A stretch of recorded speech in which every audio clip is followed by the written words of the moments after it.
तो हमारा जो एक्सपेरिमेंट था number 1, introduction to drafting modelling analysis and management, ये हमने समझ लिया था। ठीक है, और इनके बारे में भी थोड़ा बहुत पढ़ लिया था, क्रियो सॉलिडवर्क्स एमएससी में। तो अभी क्या ठीक है, क्रियो सॉलिडवर्क्स एमएससी और एमएससी को बीच बीच में हम उनको इंट्रोड्यूस करते चलेंगे, थोड़ा उसके वर्क भी करते हुए चलेंगे। ठीक है, जिससे क्या होगा आपको और अच्छी समझ में आ जाएगा, क्योंकि आप लोगों ने बताया था कि सॉलिडवर्क्स की आपकी कितनी क्लासेस लगता है, इसलिए। तो आज हमारा स्टार्ट होता है number 2, to prepare the given sketch using Creo sketcher. क्या करना है, हमारे पास कुछ स्केच होंगे जो हमें क्रिएट करने हैं क्रियो स्केचर के अंदर। तो स्केच क्रिएट करने से पहले हम थोड़ा सा समझ लेते हैं क्रियो के बारे में। ठीक है,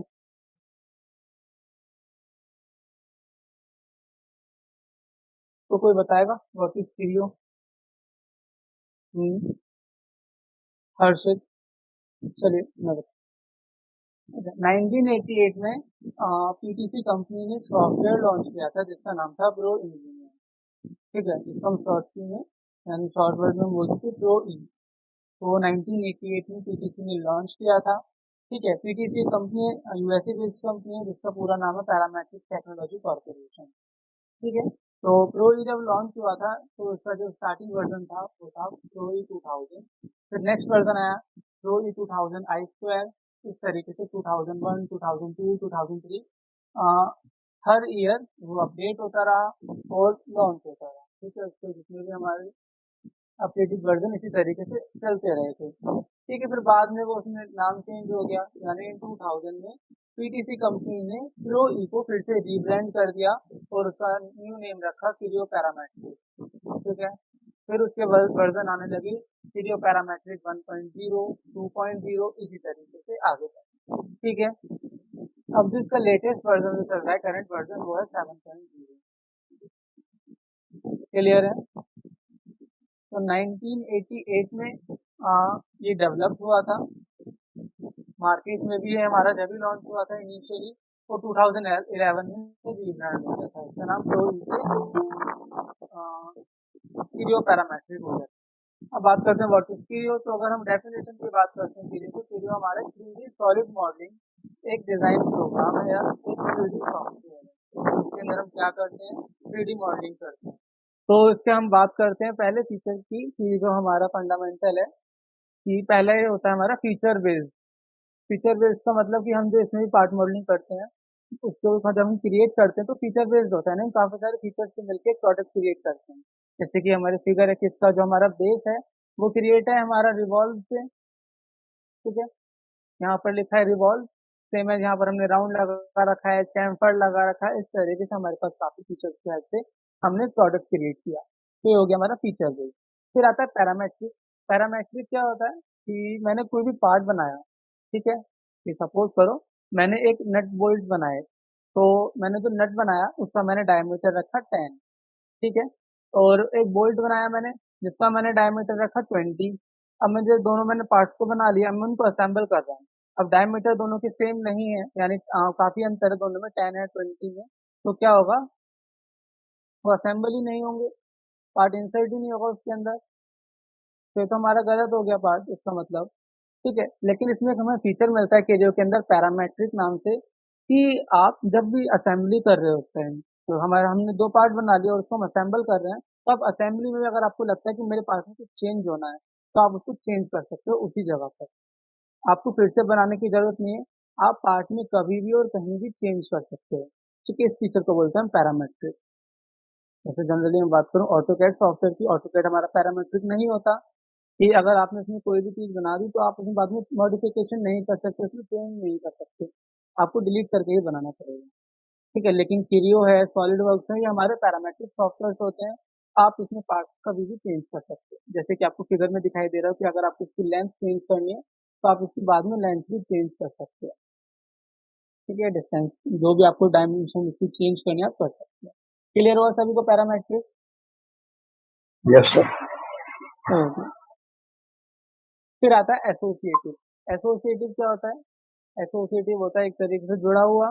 तो क्रियो जो सॉफ्टवेयर है हमारा वो जुड़ा हुआ है। ठीक है, जैसे मैं बात कर रहा था पैरामेट्रिक की, कि हम पैरामेट्रिक की हेल्प से अपने पार्ट को चेंज कर सकते हैं। ठीक है, तो इसी तरीके से हमने क्या किया एक पार्ट बनाया, सपोज करो मैंने एक कार का इंजन क्रिएट किया, ठीक है, उसके मैंने पार्ट्स बनाए पहले, फिर उस पार्ट्स की मैंने असेंबली में ले जाकर उनकी असेंबली करी, और बाद में मैंने उनकी एक ड्राइंग क्रिएट करी मैन्युफैक्चरिंग डिपार्टमेंट से। तो उसको मैंने कहाँ कहाँ यूज़ कर लिया, 3 जगह यूज़ कर लिया, पार्ट के अंदर यूज़ किया मैंने उसको, ठीक है, असेंबली में यूज़ किया और मैंने ड्राइंग में यूज़ किया। जब मैं ड्राइंग क्रिएट कर रहा था तब मुझे लगा कि इसमें कुछ चेंज होना चाहिए, ठीक है, तो ठीक है हम चेंज कर सकते हैं, हमने अभी फीचर पढ़ा था पैरामेट्रिक, कि पैरामेट्रिक हम चेंज कर सकते हैं, ठीक है, तो मैंने वो पार्ट में कुछ चेंज किए। तो ये सॉफ्टवेयर होता है हमारा एसोसिएटिव होता है, यानी अगर आप पार्ट में भी चेंज करते हो तो वही चेंज आपका ऑटोमेटिकली असेंबली में भी हो जाएगा और ड्राइंग में भी हो जाएगा, यानी आपको फिर से असेंबली और ड्राइंग क्रिएट करने की ज़रूरत नहीं है, वो चेंज ऑटोमेटिकली आपका सेव हो जाएगा असेंबली एंड ड्राइंग में। तो यही होता है एसोसिएटिव। तो हम कह सकते हैं कि जो पार्ट मॉडलिंग हो गया हमारा, ठीक है, और असेंबली हो गया एंड ड्राइंग, ये तीनों हमारे आपस में जुड़े हुए रहते हैं, एसोसिएटिव रहते हैं। तो ये होता है हमारा एसोसिएटिव। सर फिर इसके से बाद बताइए, आती समझ नहीं बात, आया सही से। अच्छा, तो एसोसिएटिव होता है कि जैसे सपोज करो हमने कोई भी एक पार्ट बना लिया, सपोज करो मैंने एक बोतल का डिजाइन किया, ठीक है, उसके मैंने कैप अलग बनाया, बोतल अलग बनाई, अब मैंने उसको क्या करना है, असेंबल करना है, या मैंने कोई भी पार्ट बना लिया, पार्ट बनाने के बाद मुझे उसको असेंबली में ले जाकर असेंबल करना है, ठीक है, मैंने उसकी असेंबली भी कर ली। असेंबली मेरी होने के बाद मुझे क्या करना है, उसकी ड्राइंग क्रिएट करनी है, क्योंकि मैन्युफैक्चरिंग डिपार्टमेंट हमारा मॉडल तो जाएगा नहीं, हमारी ड्राइंग ही रहेगी। तो उसकी मैंने असेंबली की ड्राइंग क्रिएट की। जब मैं ड्राइंग क्रिएट कर रहा था तब मुझे लगा कि जो बोतल है उसका कुछ डिज़ाइन चेंज होना चाहिए, या उसकी कुछ डायमेंशन में उसको चेंज करना है मुझे, ये सारी चीज़ें मुझे तब रियलाइज हुई। तब मैं क्या करूँगा, मैं पार्ट में फिर से जाऊँगा, ठीक है, पार्ट सेक्शन में, वहाँ पे जाके मैं अपने पार्ट में चेंज तो जो मुझे चेंज करने हैं, ठीक है, जब आप वहाँ पे चेंज करते हो तो मेरा चेंज तो हो गया, मैंने अभी थोड़ी देर पहले बताया था कि आप पैरामेट्रिक हैश के पार्ट को चेंज कर सकते हो, ठीक है, लेकिन वो चेंज आपका ऑटोमेटिकली जब आप पार्ट में चेंज कर रहे हो तो वो चेंज ऑटोमेटिकली आपका असेंबली में भी होता रहेगा और ड्राइंग में भी होता रहेगा। ऐसा नहीं है कि आपने चेंज कर लिया, ठीक है, मेरा पार्ट मैंने चेंज किया, फिर आपको फिर से असेंबली में उसको लेकर जाना पड़ेगा जो भी आपने चेंज किया है, फिर उसको फिर से आपको असेंबली करनी पड़ेगी, फिर से ड्राइंग क्रिएट करनी पड़ेगी, ऐसा नहीं है। एसोसिएटिव आपकी हेल्प करता है कि आपने कहीं भी चेंज किया, चाहे आप ड्राइंग में चेंज कर रहे हो अपने पार्ट को, चाहे आप असेंबली में चेंज कर रहे हो पार्ट को, या पार्ट सेक्शन में जाकर ही अपने पार्ट को चेंज कर रहे हो, आप कहीं से भी चेंज कर सकते हो और वो चेंज आपका बाकी सारे सेक्शंस में भी हो जाएगा, यानी आपको चेंज हुआ असेंबली में भी हो जाएगा ऑटोमेटिकली, पार्ट में भी हो जाएगा एंड ड्राइंग में भी हो जाएगा। अब क्लियर हुआ? Yes sir. यानी फ्रीडम होती है आपको, आप पार्ट को अभी कभी भी और कहीं भी चेंज कर सकते हो, और ये इंटीग्रेटेड होते हैं, आप डायरेक्टली कहीं भी जा सकते हो, पार्ट से डायरेक्ट ड्राइंग में भी जा सकते हो। तो हमें काफ़ी सारे इसमें एडवांस फीचर्स मिल जाते हैं as comparison to solid work. Solid work में हम ये चीज़ नहीं कर सकते, ठीक है, पर क्रियो में हम ये चीज़ इजीली कर सकते हैं। अब बात करते हैं मोड्स ऑफ क्रियो। इसके हम जो पढ़ेंगे इसके अंदर वो 4 मोड्स पढ़ेंगे, sketch, part mode, drawing mode and assembly, ठीक है। तो सबसे पहले हम स्केच मोड को समझना है। स्केच मोड क्या होती है? कोई भी हम 2D रिप्रेजेंटेशन करेंगे या कोई भी हम स्केच क्रिएट करेंगे इन 2D, वो हमारा स्केच मोड कहलाता है। कि मेरे कोई भी पार्ट है, ठीक है, मुझे उसका बेस क्रिएट करना है, तो बेस हम स्केच मोड में जाकर ही उसका क्रिएट करेंगे। यानी मुझे क्या करना है, एक सिलेंडर क्रिएट करना है, तो सिलेंडर का जो बेस होगा यानी एक सर्कल क्रिएट करना पड़ेगा मुझे, तो वो सर्कल हम स्केच मोड में जाके ही क्रिएट करेंगे, ठीक है। इसकी जुआई कुछ इस तरीके से होती है स्केच मोड की। फिर आता है पार्ट मोड। पार्ट मोड होता है यानी अगर आपने जो भी स्केच बनाया उसको आपको हाइट देनी है, तो उसको कन्वर्ट कराना है 3D के अंदर, तो हम यूज करते हैं पार्ट मोड का, ठीक है। हम जो भी स्केच बनाते हैं उसको बाद में पार्ट मोड में जाकर उसको हाइट दे देते हैं, चाहे वो आपको सॉलिड में रखना हो या सरफेस में रखना हो, आप क्रिएट कर सकते हो इजीली पार्ट मोड के अंदर, ठीक है। जैसे कि आपको एक्सट्रूड क्रिएट करना है, रिवॉल्व करना है, स्वेप्ट लगाना है, ब्लेंड लगाना है, ड्राफ्ट क्रिएट करना है, शेल क्रिएट करना है या रिव क्रिएट करनी है, आप ये सारी चीजें कर सकते हो इजीली। क्लियर है सभी को? तो पार्ट मोड में हम क्या करते हैं, स्केच को कन्वर्ट कराते हैं 3D के अंदर पार्ट मोड में। फिर आता है ड्राइंग मोड। हमने जो भी पार्ट बनाया है, मुझे उसके क्या चाहिए, उसकी डॉक्यूमेंटिंग फाइल चाहिए, कि मैन्युफैक्चरिंग डिपार्टमेंट में वो फाइल जाएगी जिससे मेरा पार्ट मशीन पे वर्क करेगा या मशीन की हेल्प से वो मैन्युफैक्चर होगा, ठीक है। तो वो जो हम इसकी एज ए ड्राफ्टिंग करते हैं, सर जो वो हम करते ट्रिम हैं हम करते ड्राइंग हैं, मोड के अंदर। ट्रिम तो जनरली हम ड्राइंग में भी कर सकते हैं, अगर आपको ड्राइंग में किसी स्केच की जरूरत पड़ रही है, या जनरली हम स्केच के अंदर करते हैं कि आप किसी स्केच को ट्रिम करना चाहते हैं तो हम स्केच मोड के अंदर करेंगे। सर वो 3D करने के बाद अगर ट्रिम करना होता तो पार्ट में कहलाएगी कि स्केच में? अगर 3D करने के बाद अगर आपको ट्रिम करना है, सपोज करो कि आपको ट्रिम करना है, अगर स्केच में करो चाहे आप पार्ट मोड के अंदर हो, तो वो स्केच के अंदर कहलाएगा, क्योंकि पहले हमें स्केच में जाना पड़ेगा। लेकिन अगर आप पार्ट के अंदर ही ट्रिम कर रहे हो तो वो ट्रिम नहीं हमारा कहलाता है कट, तो वो या ग्रूव, तो वो हमारा पार्ट मोड के अंदर ही होगा। ठीक है। ओके। यानी अगर आपको कट लगाना तो आप डायरेक्टली पार्ट के अंदर ही लगाओगे, और अगर आपको स्केच में ट्रिम करना है, ठीक है, तो हम स्केच मोड में जाएंगे। ड्राइंग में क्या करते हैं, हम उसकी एक ड्राफ्टिंग क्रिएट करते हैं, जो अभी हमने मॉडल क्रिएट किया है पहले। जनरली क्या होता है 3D सॉफ्टवेयर में, पहले हम मॉडल क्रिएट करते हैं और उस मॉडल का बाद में हम उसकी ड्राफ्टिंग क्रिएट करते हैं, यानी ड्राइंग क्रिएट करते हैं। ठीक है, कुछ इस तरीके से। असेंबली क्या होती है कि हमने जो भी पार्ट बनाया दो।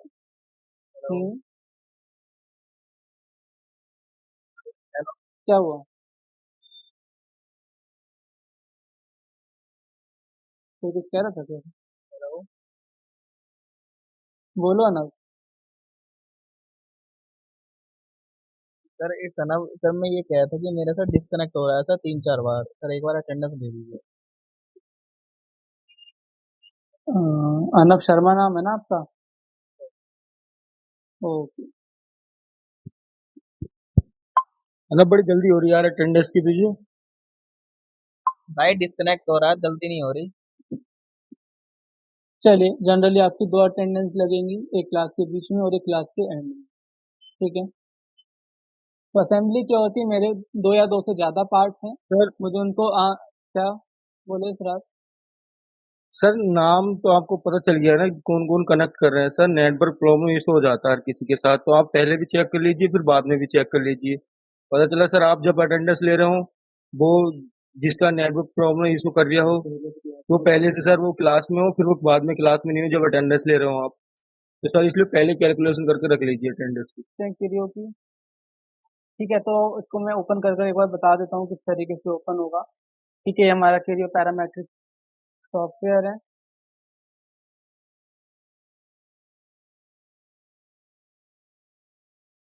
ठीक है, इस पे राइट क्लिक करके आप ओपन करा सकते हो यहाँ पे। तो ओपन करने के बाद वो कुछ इस तरीके से ओपन होगा। क्या करना है, सबसे पहले हमें न्यू पर जाना होगा, कोई भी न्यू फाइल ओपन कराने के लिए। ठीक है, मैंने न्यू पर क्लिक किया, आपकी विंडो ओपन हो जाएगी। आपको क्या करना है, लेआउट क्रिएट कराना है, स्केच क्रिएट कराना है, पार्ट मॉडलिंग करनी है, असेंबली करनी है, या मैन्युफैक्चरिंग आपको क्या करनी है, इसके अंदर ड्राइंग करना है, फॉर्मेट क्रिएट करना है आपको, ड्राफ्टिंग का रिपोर्ट जनरेट करनी है, आप कर सकते हो। सबसे पहले बात करते हैं पार्ट की, मुझे पार्ट के अंदर वर्क करना है। ठीक है, स्केच जो होता है वो हम पार्ट मोड के अंदर भी कर सकते हैं, या तो आप स्केच अलग से बना लो या डायरेक्टली आप पार्ट के अंदर बना लो। ठीक है, प्रोसेस दोनों की सेम रहती है। तो मैंने पार्ट को सेलेक्ट किया। अब सब टाइप में आपको क्या करना है, यानी सॉलिड मॉडलिंग करनी है, शीट मेटल डिजाइन करना है, अपने आप को सेलेक्ट कर सकते हैं। सीरीओ के अंदर हमें सबसे पहले पार्ट का नेम देना होता है, हम बाद में उसको नेम नहीं दे सकते, इसलिए पहले उसको हमें नेम देना होता है कि आपको किस नेम से पार्ट बनाना है। तो जैसे मुझे बनाना है ए करके, मैंने ट्रिपल ए नाम दिया। ठीक है, इस टाइम हमारा चेक लगवा यूज डिफॉल्ट टेम्पलेट पर, यानी जो इसकी बाय डिफॉल्ट टेम्पलेट्स होती है उसी पे ही वर्क करना है। बाय डिफॉल्ट जो टेम्पलेट चलती है वो इंच में चलती है, यानी अब हम जो वर्क करेंगे बाय डिफॉल्ट पे तो हम इंच में करेंगे। बाकी अगर आपको चेंज करना है तो आप चेंज कर सकते हो। मैंने इसको अनचेक किया, ओके किया। ठीक है, अब आपको किस टेम्पलेट पे वर्क करना है आप यहाँ से कर सकते हो। हमने यहाँ से लिया, ठीक है, मिलीमीटर न्यूटन से।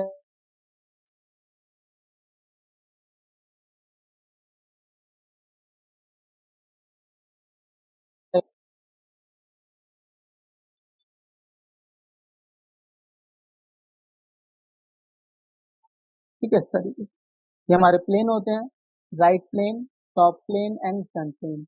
इन प्लेन की हेल्प से हम मॉडलिंग और स्केच क्रिएट करते हैं। अब मुझे स्केच के अंदर जाना है तो कैसे जाएंगे कि जिस प्लेन पर भी मुझे स्केच क्रिएट करना है उस प्लेन को सेलेक्ट करेंगे। मैंने फ्रंट प्लेन को सेलेक्ट किया। यहाँ पर आपको एक ऑप्शन दिखाई दे रहा होगा स्केच का, तो क्लिक कर देना है, आप स्केच के अंदर आ जाओगे। ठीक है, अब आपको स्केच के सारे टूल्स दिखाई देने लगेंगे, स्केच की डैशबोर्ड ओपन हो जाएगी। अब जो भी क्रिएट करना है आप इजीली कर सकते हैं। ठीक है, मुझे लाइन क्रिएट करनी, मैंने लाइन को सेलेक्ट किया। ठीक है, हम जो इसमें स्केच बनाना स्टार्ट करते हैं वो ओरिजिन से ही करते हैं, क्यों? क्योंकि डिस्टेंस जो है हमारी वो सही से आ जाती है, इसमें हम बाद में डायमेंशन नहीं देते हैं, डायमेंशन इसमें ऑटोमेटिकली आती है। सॉलिड वर्क्स में क्या होता है, तो पहले हम बना लेते हैं, डायमेंशन बाद में देते हैं। लेकिन क्रियो में क्या होता है, हम बनाते जाते हैं और साथ साथ उसकी डायमेंशन भी क्रिएट होती जाती है। किस तरीके से, जैसे कि मैं लाइन से कुछ भी बना रहा हूँ।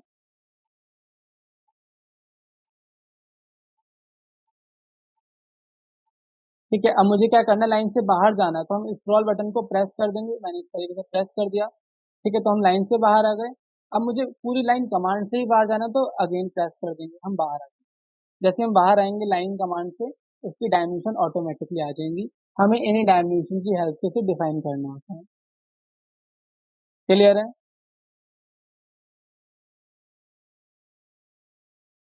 Yes sir. ये हमारे रेफरेंस होते हैं। ठीक है, इन रेफरेंस को हमें डिलीट नहीं करना होता है। अगर हम डिलीट कर देंगे तो हमारा स्केच भी ऑटोमेटिकली डिलीट हो जाएगा। इस क्रिएट हो तरीके से, जैसे कि मैंने स्केच को मुझे डिलीट करना है। ठीक है, मैंने इसको सेलेक्ट किया इस तरीके से और डिलीट कर दिया। उसके साथ साथ मेरे रेफरेंस भी डिलीट हो गए। अब मैंने स्केच बनाया। ठीक है, मैं चाहता हूँ कि मुझे इसको एक्सट्रूड कमांड से इसको मुझे 3D में कन्वर्ट कराना है, या इसको मुझे थिकनेस देनी है। तो स्केच बनाया मैंने, ओके किया। ठीक है, तो इनकम्प्लीट सेशन दिखा रहा है। ठीक है, सेक्शन इज इनकम्प्लीट। अगर मैं इसको यस करता हूँ तो हम स्केच से बाहर तो आ गए, लेकिन वो हमारा स्केच भी डिलीट हो गया। क्यों? क्योंकि हमारे रेफरेंस नहीं थे। हमने फिर से स्केच में आ गए, रेफरेंस हमें मिल जाएंगे। ठीक है, मैं जैसे मैंने इसका फिर से किया, डिलीट करना है मुझे, मैंने डिलीट कर दिया और रेफरेंस मेरे डिलीट हो गए। अब स्केच बनाएंगे तो हमारे एक तरह से बेकार ही हो जाएगा जो भी हमने मेहनत करी है। तो रेफरेंस को फिर से ऐड कैसे कराएंगे? यहाँ पर आपको एक ऑप्शन मिलेगा रेफरेंसेस का। रेफरेंसेस पर क्लिक करो और प्लेन को सेलेक्ट कर लो, आपके रेफरेंस वापस आ जाएंगे। देन प्ले, अब ओके किया मैंने। ठीक है, अब मुझे जैसे स्विच कराना है 3D में, तो एक्सट्रूड पर क्लिक करके हम उसको उसकी डेप्थ वैल्यू भी दे सकते हैं, आपको थिकनेस कितनी रखनी है। तो डन, इस तरीके से हम वर्क करते हैं। तो हमें पता चल गया स्केच के अंदर कैसे आना है। एक स्केच क्रिएट कर लेते हैं। इसको डिलीट करना है तो आप डिलीट भी कर सकते हो इजीली, इस तरीके से। कैसे बाहर आने, यानी पार्ट मोड से बाहर आने के लिए। तो जैसे कि हमारे पास कुछ स्केच हैं ये वाले।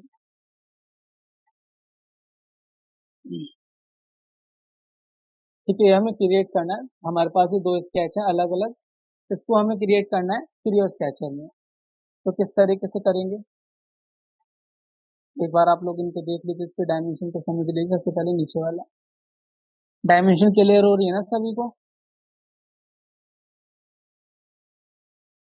Yes sir.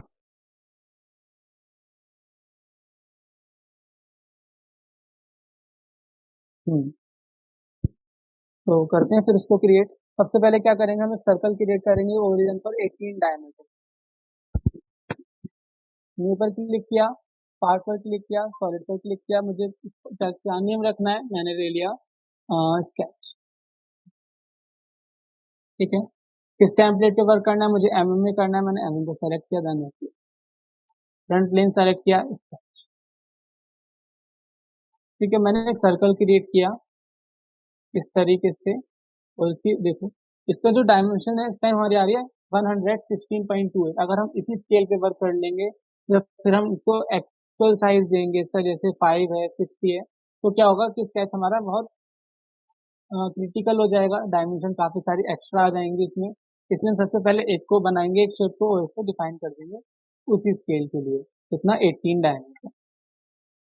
अब बनाएंगे, अब ज्यादा तो जो डायमेंशन है वो बड़ी बड़ी नहीं आएंगी। ठीक है, जैसे कि हमने पहले देखा था, तो मैंने थोड़ा अंडू किया। हमारी डायमेंशन ब्लू कलर की आ रही है, यानी अंडर डिफाइन है। सॉलिड वर्क्स में क्या होता है, आपका स्केच ब्लू टू ब्लैक होता जाता है, जिससे हमें पता चलता है कि स्केच हमारा डिफाइन हो रहा है। इसमें कैसे पता चलता है कि ये डिफाइन हो रहा है या अंडर डिफाइन है? अगर डायमेंशन से, डायमेंशन ब्लू है इसका मतलब अंडर डिफाइन है। और अगर आप इसको डिफाइन कर देते हो, जैसे मैंने डिफाइन कर दिया इसको, अब डायमेंशन इसकी जो है वो रेड कलर की हो जाएगी। इससे हमें पता चल जाता है कि हमारा डिफाइन हो चुका है। ठीक है, एक सर्कल हमने क्रिएट कर लिया। इसी के सेंटर पे एक सर्कल और क्रिएट करना है 15 रेडियस का। तो वो किस तरीके से करेंगे, मैंने फिर से सर्कल लिया। ठीक है, इस तरीके से। ये कितना, 15 रेडियस यानी 30 डायमीटर का। ठीक है, इसी के सामने हमें दो सर्कल और क्रिएट करने हैं, 6 डायमीटर एंड 8 रेडियस। दो सर्कल ले लिए हमने, एक ये वाला और एक ये वाला। ठीक है, 6 डायमीटर एंड 8 रेडियस यानी 16 डायमीटर। दोनों के बीच का डिस्टेंस कितना रखना है, 60।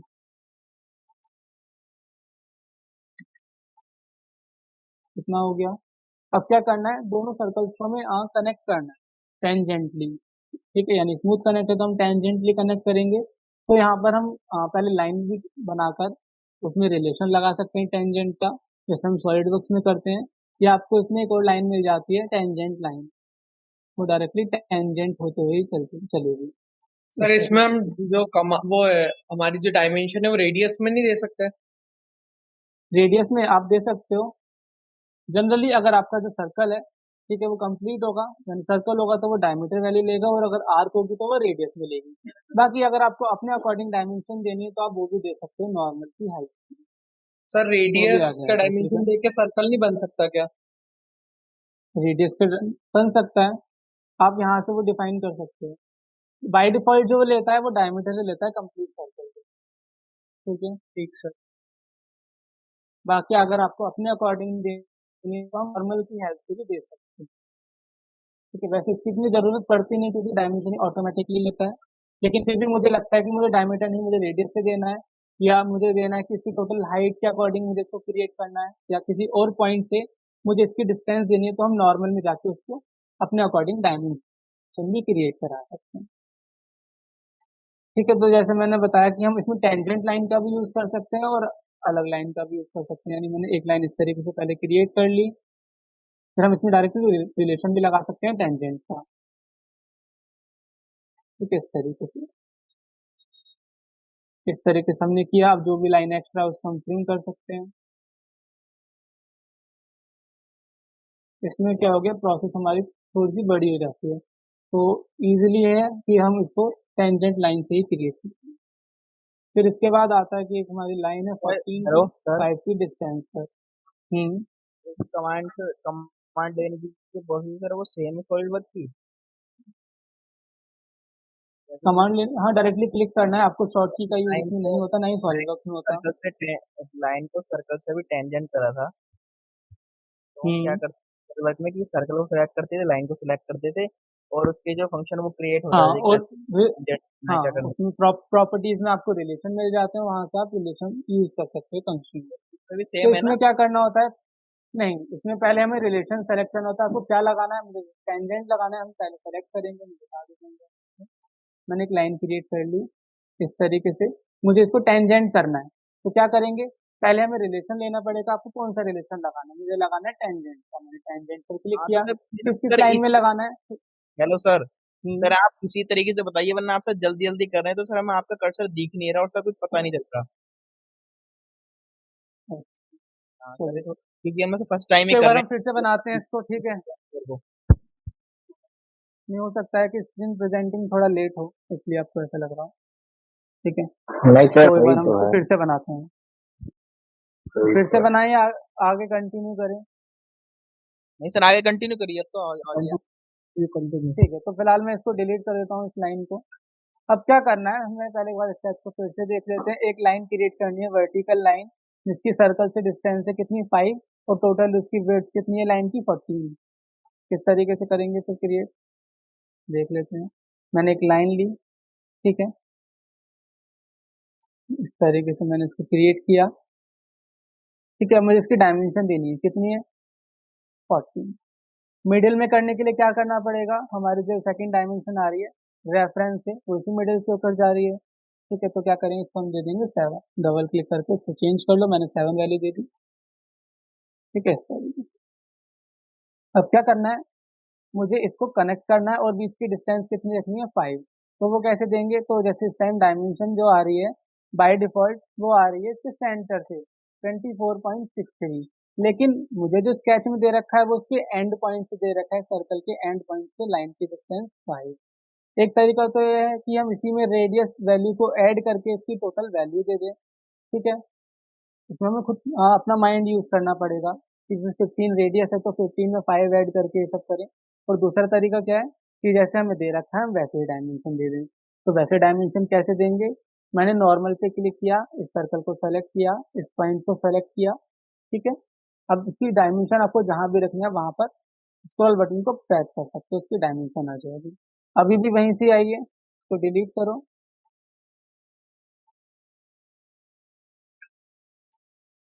ठीक है। मैंने इसको सेलेक्ट किया, यहाँ से इसको सेलेक्ट किया इस तरीके, ठीक है। जिस जिस पॉइंट्स की हमें डिस्टेंस लेनी दोनों को सेलेक्ट करेंगे और जहां भी आपको इसकी पोजीशन रखनी है स्क्रॉल बटन को प्रेस कर देना है, आपकी डायमेंशन आ जाएगी, ठीक है। कितनी रखनी है आपको इसकी जो डिस्टेंस है वो रखनी है मुझे 5, मैंने 5 वैल्यू टाइप की देना है। क्लियर हुआ आप सभी को? Anav? Yes sir, yes sir. Okay. अब क्या करना है, मुझे इसको भी कनेक्ट करना है। तो यहाँ पर मुझे भी टेंजेंटली ही कनेक्ट करना है, लेकिन जो टेंजेंट लाइन है उसके लिए हमारे जो स्टार्ट पॉइंट और एंड पॉइंट दोनों टेंजेंट होने कंपलसरी है। ऐसा नहीं कि एक टेंजेंट पॉइंट होगा और एक अदर पॉइंट, ऐसा नहीं होता। तो यहाँ पर हम टेंजेंट लाइन का यूज नहीं कर सकते क्योंकि लाइन के यहाँ से वो टेंजेंट नहीं हो सकती, तो हम इसी को ही यूज करेंगे इस तरीके से, ठीक है। देखो यहाँ से लेकर जा रहे हैं तो एक बाय डिफॉल्ट हमारा रिलेशन भी लग रहा है इसमें टेंजेंट का, दिखाई दे रहा होगा सभी को। जैसी वहाँ पर रिलेशन की पॉसिबिलिटीज होती हैं ऑटोमेटिकली हमारे कंस्ट्रेंट्स भी लगते रहते हैं, जैसे टेंजेंट मैंने लगा दिया इस तरह। स्क्रॉल सर बटन को इसको प्रेस टेन किया, सोचिए। ठीक है। टी का मतलब यहाँ पर टेंजेंट होता है हेलो इस तरीके से। हेलो बोलो सर। सर ये इसमें हमने टेंजेंट फंक्शन क्यों नहीं यूज किया? क्या? इसमें हम लोगों ने टेंजेंट क्यों नहीं यूज किया? इसमें टेंजेंट क्यों नहीं किया, टेंजेंट क्योंकि मैंने अभी बताया था कि टेंजेंट लाइन के लिए उसका स्टार्ट पॉइंट और एंड पॉइंट दोनों ही टेंजेंटली होने चाहिए, यानी दोनों ही किसी भी सर्कल या आर्क से टच होने चाहिए, ठीक है। स्मूथ ओके होने चाहिए वो स्टार्ट टू ओके। एंड। लेकिन यहाँ पर हमारे पास चलो एक पॉइंट तो है, यानी चाहे हम उसको स्टार्ट ले एंड ले, एक पॉइंट तो है, लेकिन जो उसका अदर पॉइंट है वो हमारा टेंजेंट नहीं होने वाला, क्योंकि वो हमारा लाइन से कनेक्ट होगा। तो इस कंडीशन यस में हम सर। टेंजेंट लाइन का यूज नहीं कर सकते, तो उस कंडीशन में हम टेंजेंट को अलग से ही कंस्ट्रेंट्स लगा कर यूज करेंगे। तो हमारा स्केच कंप्लीट हो चुका है, बस क्या करना है, अब हमें ट्रिम करना है। तो ट्रिम कैसे करेंगे, ठीक है। एडिटिंग कमांड में आपको एक ऑप्शन मिलता है डिलीट सेगमेंट, ठीक है। सॉलिडवर्क्स में आपको ट्रिम एंटिटीज से मिलता है, एंड क्रियो में आपको मिलेगा डिलीट सेगमेंट पर, इस पर क्लिक करना है। अब जो भी आपको ट्रिम करना है आप कर सकते हो। तो एक बार चेक कर लेते हैं हमें ट्रिम क्या करना है। हमें दोनों जो सर्कल हैं वो ट्रिम करने हैं, ठीक है। तो मैंने इसको ड्रैग करा दिया इस तरीके से और इसको, ठीक है। बाद में कमांड से बाहर जाने के लिए हमेशा हमें स्क्रॉल बटन को प्रेस कर देना है, आप कमांड से बाहर आ जाओ, ठीक है। अभी भी कुछ बचा है, जैसे कि यहाँ पर देखो, आप देख सकते हो कि लाइन हमारी एक्स्ट्रा है, तो यहाँ पर फिर से डिलीट सेगमेंट्स लेंगे और इसको क्लिक कर देंगे, आपका वो भी ट्रिम हो जाएगा। यहाँ पर चेक कर लेते हैं, यहाँ पर कर देंगे। तो ये हो गया हमारा फर्स्ट स्टेप। क्लियर हुआ सभी को? Yes sir. ठीक है। जो आपको रेड पॉइंट दिखाई दे रहे हैं ये ओपन के लिए दिखाई देते हैं कि आपका स्केच ओपन है, ठीक है। और जो आपको कलर दिखाई दे रहा है वो फिल के लिए दिखाई देता है कि आपके पास की क्लोज बाउंड्री है। जनरली इसमें हमारी एक बाउंड्री ये क्रिएट हो रही है, एक ये क्रिएट हो रही है, इसलिए यहाँ पर वो आपको ओपन शो करा रहा है लाइन से। अगर आप इस वाले सर्कल को भी ट्रिम कर देते हो तब आपका एक कंप्लीट फिल हो जाएगा। किस तरीके से, मैंने डिलीट सेगमेंट पर क्लिक किया और इसको भी डिलीट कर दिया और इसको भी डिलीट कर दिया। अब कमांड से बाहर आने के लिए मैंने स्क्रॉल बटन को प्रेस किया, तो देखो एक कंप्लीट क्लोज बाउंड्री हो चुकी है और कोई भी लाइन अब हमारी ओपन नहीं है। अगर आपको किसी भी ऑब्जेक्ट के स्टार्ट और एंड पॉइंट रेड कलर से शो होते हैं, इसका मतलब आपका ऑब्जेक्ट क्लोज नहीं है, कहीं ना कहीं से ओपन है। क्लियर है?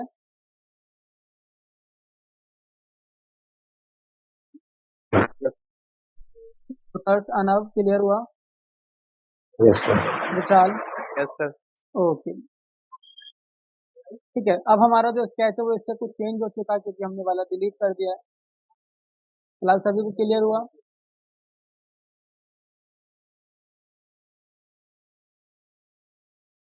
एक बार हम ये वाला और क्रिएट कर लेते हैं, ऊपर वाला। ठीक है, ये किस तरीके से क्रिएट करेंगे तो देख लेते हैं एक बार इसका। आप लोग डायमेंशन देख लीजिए इसकी।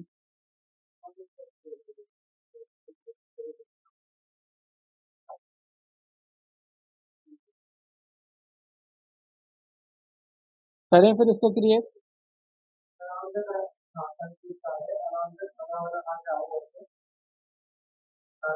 उत्कर्ष स्टार्ट करें। Yes sir. तो क्या करेंगे, सबसे पहले हम एक सर्कल बनाएंगे, कितने का? 50 डायमीटर का। मुझे इससे बाहर आना है, ये जो मेरा स्केच फाइल जो खुली हुई है, तो आप डायरेक्टली यहाँ से इसको क्लोज भी कर सकते हो। मैंने यहाँ से क्लोज कर दिया। सेव करना है नहीं करना है, मुझे नहीं करना, आप इसमें पर क्लिक कर दो। बिना सेव के बाहर जाना तो आप यस पर क्लिक कर दो, आप डायरेक्टली बाहर आ जाओ। फिर से मैंने न्यू पर क्लिक किया, ठीक है, अनचेक किया, ओके। हाँ सर बोलो सर्वर जी। सर जैसे कि हमने एनएक्स में करा था तो उसमें सर हमने एनएक्स में जो करा था तो अगर उसमें कोई भी हमने ड्रॉ करा, अगर वो उसको हमने 2 बार डिफाइन कर दिया था तो सर वो कंस्ट्रेंट फुल्ली कंस्ट्रेंट नहीं शो करता है उसमें, तो हमको एक डायमेंशन डिलीट करना पड़ती है। और सर इसमें भी अगर क्रियो में अगर हमने 2 डायमेंशन एक ही उसको दे दिया तो सर फिर पता कैसे चलेगा कि वो एक डायमेंशन हटाना है उसमें से? वो अभी दिखा रहे हैं, देखो जनरली वो यहाँ पर कॉन्फ्लिक्ट हो जाता है हमारा स्केच। जैसे कि मैं कोई भी स्केच क्रिएट कर रहा हूँ, ठीक है, यहाँ पर मैंने एक वैल्यू दे दी थी 500 डायमीटर। अगर मैं फिर से देता हूँ तो वो लेगा ही नहीं क्योंकि वो कॉन्फ्लिक्ट शो कर देगा। किस तरीके से? मैंने इसको अपने अकॉर्डिंग भी इसकी डायमेंशन दे दी, तो यहाँ पर आपको एक विंडो ओपन हो जाती है स्केच कॉन्फ्लिक्ट की, कि यहाँ पर देखो the highlighted 2 dimension conflict, select 1 to delete और कन्वर्ट। या तो आपको यानी इसको सॉल्व करने के लिए या तो आपको एक डिलीट करनी पड़ेगी या आपको अंडू करना पड़ेगा एक स्टेप। जो भी आप कर रहे थे प्रोसेस उसको या तो आपको वहीं रोकना होगा या आपको कोई ना कोई एक डायमेंशन डिलीट करनी होगी। तो इस तरीके से हम उसको रिजॉल्व कर सकते हैं। जनरली इसमें हम ओवरलैपिंग डायमेंशन ही नहीं दे सकते या रिलेशन नहीं दे सकते, वो ऑटोमेटिकली यहाँ पर हमें एकदम शो करा देता है। अब जैसे मुझे इसको सॉल्व करना है तो इनमें से कोई भी आप एक डायमेंशन को डिलीट कर सकते हैं। देखो ये रेडियस में ले रहा है, जो हमने वैल्यू दी है वो रेडियस में ले रहा है, और जो बाय डिफॉल्ट आई थी वो डायमीटर में। तो अगर जैसे मुझे डायमीटर वाली डिलीट करनी, मैंने इसको सेलेक्ट किया और डिलीट, स्केच हमारा ठीक हो चुका है। क्लियर है? Yes sir. सर इसमें तो तो इस सही है। तरीके से तो हम लोग ने एनएक्स में किया तो उसमें तो एक्सक्लूड फंक्शन नहीं लग पाता था, अगर ओवरलैपिंग में होता था तो उसमें एक्सक्लूड नहीं हो पाता, तो फिर से वापस जाओ फिर डिलीट करो ढूंढ लो उसके बाद आता था।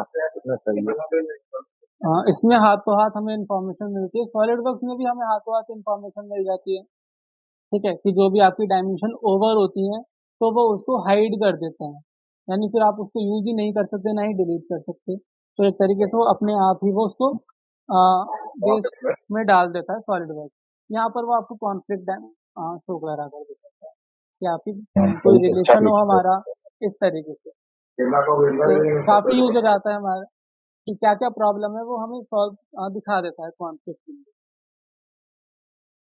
ठीक है, तो अब बात करते हैं इसी में चेंज कर लेते हैं। हमें क्या करना है, एक डायमीटर क्रिएट करना है 50 का, यानी सर्कल क्रिएट करना है 50 डायमीटर का। तो यहाँ पर हम देख सकते हैं अभी हमारे देखो रेडियस चल रही है कि हमें एरो से पता चल रहा है कि जो वैल्यू ले रहा है वो रेडियस ले रहा है, तो हमें कितना देना पड़ेगा 25।